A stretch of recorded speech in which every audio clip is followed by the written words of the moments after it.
Bonjour à toutes et à tous. Nous sommes au soir de l'humanité et bientôt la grâce va fermer sa porte. Et nous sommes aussi à la fin de l'année. Vous le savez, comme enfant de Dieu bien averti, que durant les fêtes de fin de l'année, beaucoup de gens perdent leur vie, beaucoup de personnes meurent, beaucoup d'enfants de Dieu meurent inutilement, sans être prudents. Nous sommes arrivés à la fin de toutes choses, comme disait l'apôtre Pierre, la fin de toutes choses est proche. La fin de toutes choses est proche. En tant qu'un enfant de Dieu éveillé, nous attendons cette prophétie qui va s'accomplir bientôt. Le Seigneur nous a dit dans le livre de Jean, chapitre 14, tu commences au premier verset en disant « Je m'en vais ». Dans la maison, ayez confiance en moi, ayez confiance en mon Père. Dans la maison de mon Père, il y a beaucoup de places. Je m'en vais vous préparer une place. Et lorsque j'aurai fini à vous préparer la place, je viendrai vous chercher. Et là, vous serez avec moi. Là où je serai, vous serez avec moi. Nous attendons cette parole de la prophétie, la promesse du Seigneur. Et ça va s'accomplir très bientôt en regardant le monde de partout, sur tous les plans, sur tous les domaines. Les enfants de Dieu doivent se réveiller, redresser leurs oreilles parce que la rédemption est très proche, très très proche. Alors, parce que nous sommes à la fin, et à la fois à la fin du temps, et à la fois au soir de l'humanité, et à la fois aussi à la fin de l'année. Je voudrais éveiller la conscience de la plupart des enfants de Dieu, de ne pas dormir, de ne pas s'en emballer dans les fêtes et dans tout ce que le monde est en train de faire. Comprenez avec moi que l'esprit qui avait séduit notre mère Ève, l'esprit du serpent qui avait séduit notre mère Ève continue jusqu'à aujourd'hui. Et la plupart, parce que vous savez aussi que Lucifer se déguise en ange de lumière. Il a ses prophètes, il a ses prophétesses, il a ses pasteurs, il a euh, ces hommes qui travaillent à son travail, qui travaillent à son compte, qui ont cette sémence-là de détruire. Alors, pour un enfant de Dieu, tu dois toujours rester éveillé et vérifier la parole du Seigneur dans tous les détails. Lorsque cet esprit a visité mère, notre mère Ève, parce que Ève ne veut pas la parole, Ève n'est pas allée dans les détails en vérifiant. Le diable va dans les détails pour te séduire facilement. Qu'est-ce qu'il a dit? L'esprit a dit quoi? L'esprit qui s'est incarné dans les serpents au jardin d'Éden. L'esprit a pris juste la parole, mais l'a un peu tourné à l'envers. Comme notre Ève n'avait pas la parole, n'avait pas la connaissance, elle a été séduite par les discours. Et elle a goûté, elle a mangé les fruits de l'arbre des connaissances du bien et du mal. Cet esprit continue jusqu'à aujourd'hui. Et il y a des serviteurs, comme je vous disais tout à l'heure, que Lucifer se déguise en ange de lumière. Et ces serviteurs aussi, ils sont. Nous les voyons un peu partout. Il suffit seulement d'ouvrir les yeux et de demander au Saint-Esprit de t'accorder l'esprit de discernement. L'esprit de discernement. On saura qui est le serviteur du diable et qui est véritablement le roi de Dieu. Alors, ces serviteurs amènent, parce qu'ils ont déjà mangé les fruits, ils ont déjà mangé les fruits de l'arbre de connaissance du bien et du mal. Alors, ils ont goûté à cela et ils veulent faire aussi goûter aux autres, et surtout aux enfants de Dieu. Ils ont pris la connaissance du bien et du mal. Mais pour toi, lis la parole du Seigneur. Peu importe ce qu'un serviteur te dira. Si tu n'as pas discerné, vérifie les Écritures. Va dans la profondeur, vérifie, allez dans les détails. Il ne faut pas tout accepter. Il ne faut pas tout accepter. Moi, j'aime bien l'attitude du prophète Michée devant les rois Akab. qui voulait que tous les prophètes parlent du bien de lui. Il avait plusieurs prophètes qui prophétisaient à son compte, pour son bien. Heureusement, le fils de Dieu, Josaphat, était là. Et il a demandé, est-ce qu'il n'y a pas un autre prophète en qui on peut consulter l'Éternel? Vous voyez, Josaphat ne s'est pas confié, ne s'est pas mis d'accord au discours de tous les prophètes qui parlaient du bien du roi. Parce que, vous le savez comme moi, que Akab était déjà un égaré. Égaré total. Josaphat étant allé chez lui, heureusement qu'il s'est pas donné aussi au discours de ces prophètes. Moi, j'aime l'attitude de Michée. Et lorsqu'on a trouvé qu'il y a quelqu'un qui peut parler, il est venu, bien qu'on l'a instruit en cours de route, que tout le monde parle de ceci, du bien du roi. Tu dois aussi parler du bien du roi. Hélas, parce que la parole de Dieu est dans sa bouche, dans sa langue. Sa langue a été brûlée par la parole, par le feu venant du ciel. Il ne peut pas mentir, il ne peut pas s'aligner avec tout le monde, se dire d'accord, d'accord, d'accord, d'accord. Non, non. Et Michée a pris son chemin, il a parlé tout ce qu'il fallait parler parce que le Seigneur a mis la parole dans sa bouche. Il n'a pas été inquiété par la multitude des prophètes qui parlaient la même chose. Moi, j'aime cette attitude-là. Tout le monde peut aller dans les mêmes choses en prophétisant, en parlant. Mais un enfant de Dieu véritable, comme Josaphat dira, est-ce qu'il n'y a pas quelqu'un d'autre avec qui on peut consulter l'Éternel Dieu? Et Michée a parlé. Michée a parlé. Pourquoi? Parce que la plupart des prophètes, ou des prophétesses, ou des évangélistes, ou des bishops, des archibishops, des évêques généraux, soi-disant, ont goûté. Ils ont mangé les fruits de l'arbre de connaissance du bien et du mal. Et ils veulent aussi, parce qu'ils sont déjà perdus, et ils veulent aussi séduire les autres avec ces fruits-là. Et ils vous disent, mais il n'y a rien dedans. Non, non, ça passe, ça passe. Mais quand ils regardent bien, ce sont les venins, c'est les discours du diable, c'est les discours des serpents, comme l'autre fois. Alors, j'attire les oreilles des vrais enfants de Dieu. Nous qui attendons l'avènement du Seigneur, nous qui croyons que le Seigneur viendra nous chercher, nous qui, remplis du Saint-Esprit, nous attendons l'avènement de notre Seigneur. Arrêtons. Faisons attention. Ne nous cédons pas au discours du serpent. Le serpent, tu ne le verras pas. Mais tu verras des hommes devant toi bien habillés. Très bien habillés, propres. Mais avec des discours qui séduisent. Moi, j'appelle ce genre de discours les fruits qu'ils ont mangés. L'arbre de connaissance du bien et du mal. Ils ont goûté à ces fruits et ils ont trouvé, ils ont maintenant vu le mal, ils sont perdus. Ce sont des égarés. Mais ils ne peuvent pas aller tout seuls. Ils sont en train de servir leur maître. Alors toi, enfant de Dieu, ne goûte jamais à ces fruits-là. Sinon, tu deviendras comme notre mère Ève. Le jour où elle a connu la vérité, elle s'est vue qu'elle était nue. Mais cette Ève ici a la parole. Adam ne sera pas séduit. Cette fois-ci, le troisième Adam ne sera pas séduit. Vérifions les écrits.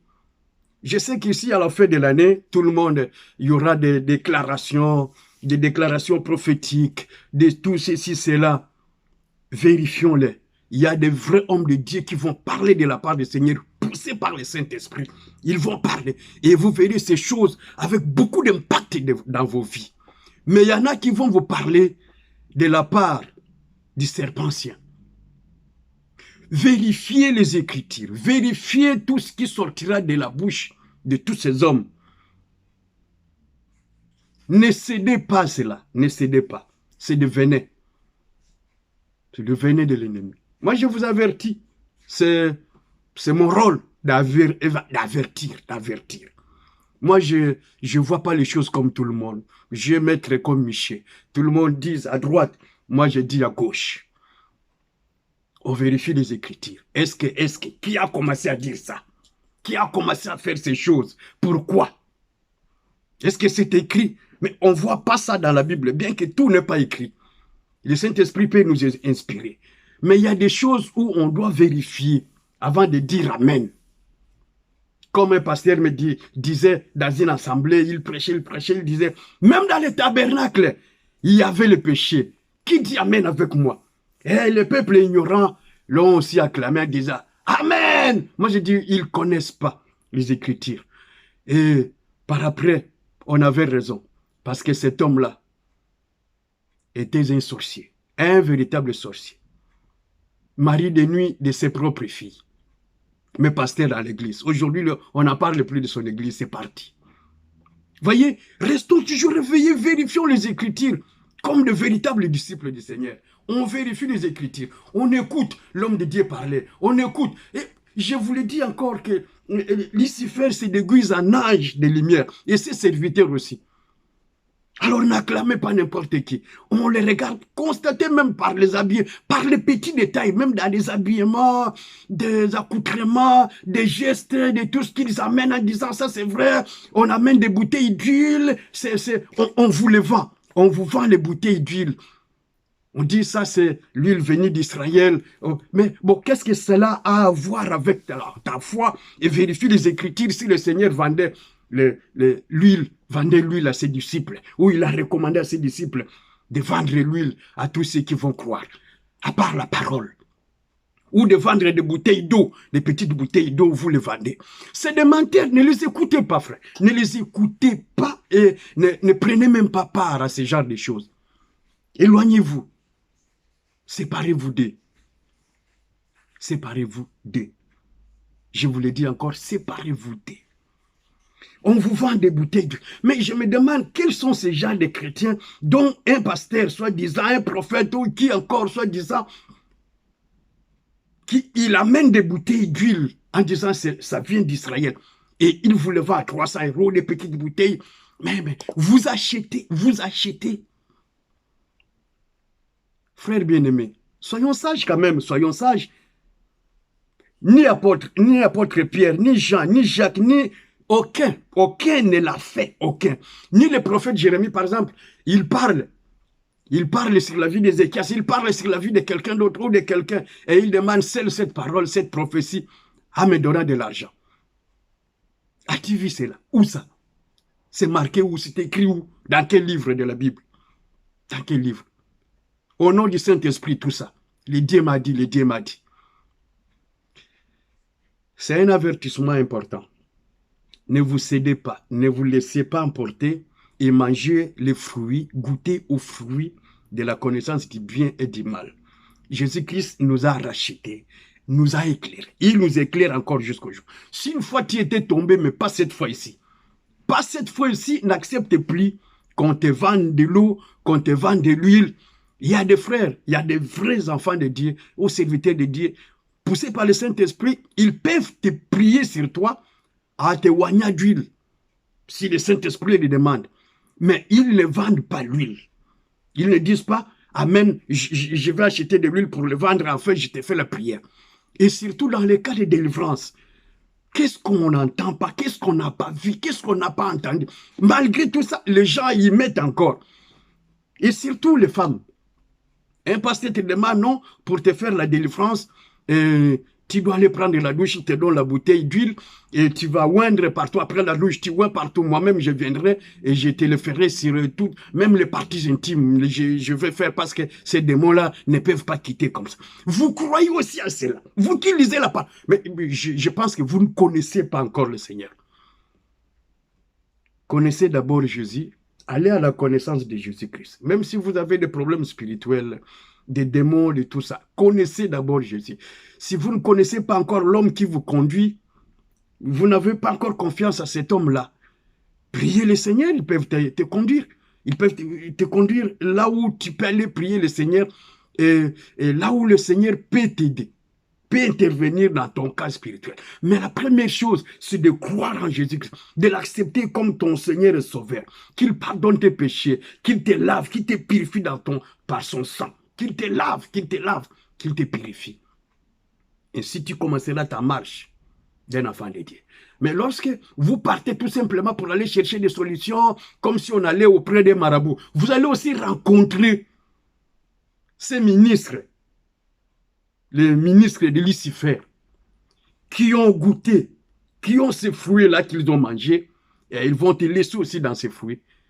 Tu vas manger l'arbre, le fruit de l'arbre de connaissance du bien et du mal. Mais d'abord, cherchez Jésus-Christ.